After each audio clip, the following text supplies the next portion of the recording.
Now the color coding, so the green are things that are not going to take really long.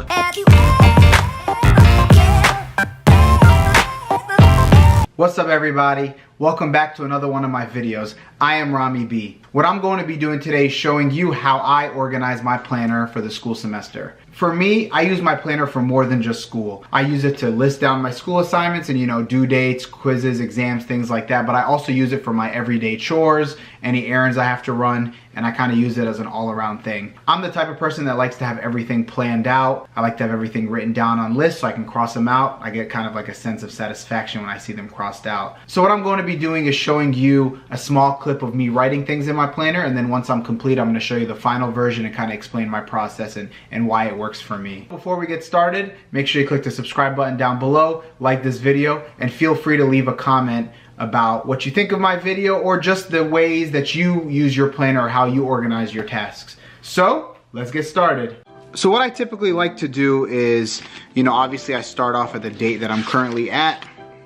So I'll start with next week because I haven't filled in anything there. I get all my syllabi for my courses, and then I go class by class through and fill it in. So the way that I do it is I take my course name and then I literally write it down on the day every single week through the semester before I write in any specific assignments. So for this class, I usually write down, this is a Wednesday class, so I write down the class code literally every single Wednesday through the semester. The reason I do this is because when I go through week by week, I just like to start writing down assignments quickly. I don't like to keep making the different course names. So this makes it easier for me when I actually go in and start writing my assignments in. Once I am complete writing down every single week, I start out by going into the monthly view and then writing down my major assignments that are due. So this includes exams, papers, presentations, things like that. Typically the readings I don't write in here, I write them in the weekly part, but I just like to have a snapshot of the entire month so I can kind of look ahead and see what I have due and what the big assignments are, what weeks are lighter or not. And I usually like starting back from the end of the year or the end of the semester. I'm not really sure why. So then let's get started from here. So for this class, I don't have really anything due in December, not yet at least. It depends on my clients and things like that. So it looks like it'll be starting really in October. I don't even have anything really due in October for this class either. It looks like, actually I do October 17th is a quiz.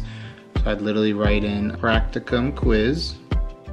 And then 10:10 I have a presentation, so I write that in there. 10:3 I have another presentation. We actually have write-ups due the week after, so.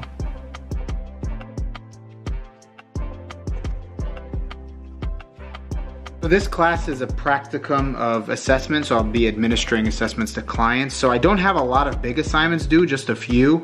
The majority of the class is gonna be once I get a client in and I start administering an assessment, then I'll have different due dates based on the write-up, but that's based on when my client comes in, how long it takes to get the assessment done and things like that, and how many edits I have to do to the actual report. So this one is kind of light, and I'm kind of glad that I started with this one. So once I'm done with the whole calendar view, I like to go back to the end of the semester, and then I start writing in the week before things are due, that they're due the next week. So for example, if I have a paper due on the 12th, what I'll write on the 5th is paper due next week, for example. And sometimes if it's a bigger assignment, I'll do it the week before and write due in 2 weeks. That way I have more of a head start. So for this one, what I'll do is I'll look at the calendar, nothing in December, so let's go over to November. November, nothing either. So then I'll go over to October. So on the 31st, I have a write-up due. So that's on this one. So I will write on the 24th that I have the presentation write-up. And then I'll go through the same thing so on the 17th, I have a quiz and a write-up. So what I'll write is, quiz next week, and then the other write-up. And then the 10th, I have my article presentation. So I will write that in there. And then on the 3rd, I have 2 things due. So then I'll gotta go back into September and then write them. Because I have a big presentation due, I'll also write it the week before. So I'm done writing up everything for this specific course. So what I'm going to do now is finish up writing my other 2 courses, and then I'll show you what the final product looks like. So I completed putting my planner together, and this is the breakdown of how I do it weekly. So I list my courses. This is an online class, so I put it on a day where I don't have class. It's the assignments that's due next week. So I have to read a couple things, then I have to submit a discussion board post by Friday, and then here, same thing, it's all next week's work. And then as you can see, I put pay rent, so I put some of my errands and chores and other responsibilities on here. Also, when it comes to editing my vlogs and uploading videos, I do write them in. As you can see here, I crossed out a lot of stuff and I use a stick-it note. So as you can see here on Sunday, I have uploaded my vlog, meal prepping, adding more cat litter, things like that, filming certain videos, stuff like that.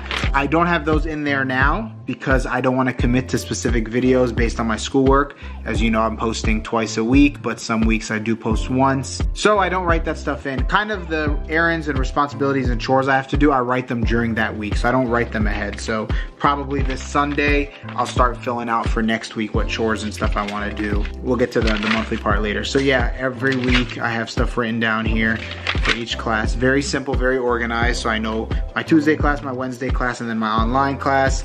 I have the assignments that are due, quizzes, papers, readings. Like as you can see here, I have learning disability presentation in 2 weeks, and then I also have it here saying next week. So I like to have the things written down a week in advance, but if they're bigger items, I have them 2 weeks in advance. So that's pretty much how I break down my class stuff. Very simple, just listing the things. The thing that I really needed, to be honest, is the monthly view. So what I do is these are written down in the specific due dates. So discussion board, post, quiz, I have a seminar to attend, and other assignments based on the days of the classes. Now the color coding, so the green are things that are not going to take really long, probably under 30 minutes, easy assignments, discussion board posts, posting stuff online.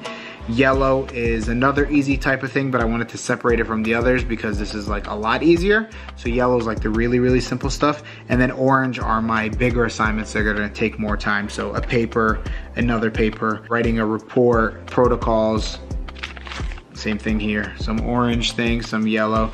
The reason I really like the monthly view is because before the week or before the month, I can look and be like, look, this is gonna be a rough 2-3 weeks right here.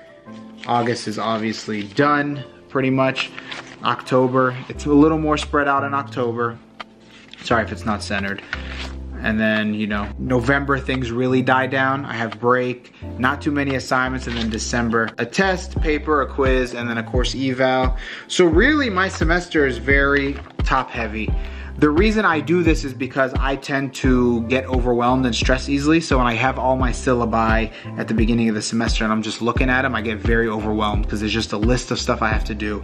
So writing it out like this makes it a little easier to kind of see where I'm headed for the next semester. So as I know, September, you know, September's in a week or so. Actually, by the time you see this, it'll probably already be September. But here I have it written out. September is going to be kind of a heavy month. October spreads out a little bit, isn't as bad, and then November really dies down. So that's really good because then I'm really going to grind hard for about 8 weeks, and then the last 8 weeks is going to be pretty easy. And that's pretty much it. As you can see in August, I have a sticky note. I'll show you how I do it. So what I do every day, the night before, I put a sticky note and then I write down all the things that I have to do for that day and things that I didn't finish or things I can get done ahead, and then I use those. This stuff that I write in the daily part, like for my chores and stuff, I wrote like Sunday, and then as the days come along, I write them on here because sometimes the plans change, you know, like editing. I'll have like edit a video, and then if I didn't get the video done, then I'll write it on the sticky note for the next day. If you really think about it, it's kind of pointless because I'm writing the same thing twice, but that's what really works for me. So for you, really just finding a planner.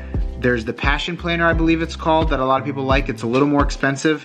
It's bigger, but it breaks down like weekly goals, things like that. I like this. I got this, I think, from Walmart or Target. Very simple. I've been using these style planners for years. Very small, lightweight, broken down, very similar. I like big spaces here, and I like the monthly views to have hopefully lines. I've had planners that didn't have lines and it was a lot more difficult because then my text is a little bit bigger. So I like them with lines. And then of course the weekly view, I like it broken down in big sections. So that's pretty much it for how I do my planner. So this is it for my planner video. Once again, this style kind of works for me and my personality and the way that I approach different tasks. It may be similar to you, it may be different, but I still hope this video is beneficial for you, and maybe, you could have incorporated a thing or two from my style. Again, feel free to leave a comment down below. Let me know how you like the plan, or let me know if you used any of my styles. I'd love to hear from you and interact with you. Before we end this video, if you are new here, make sure you click the subscribe button down below, like this video, and thank you very much for tuning into my planner video, and I hope your planning style has become better.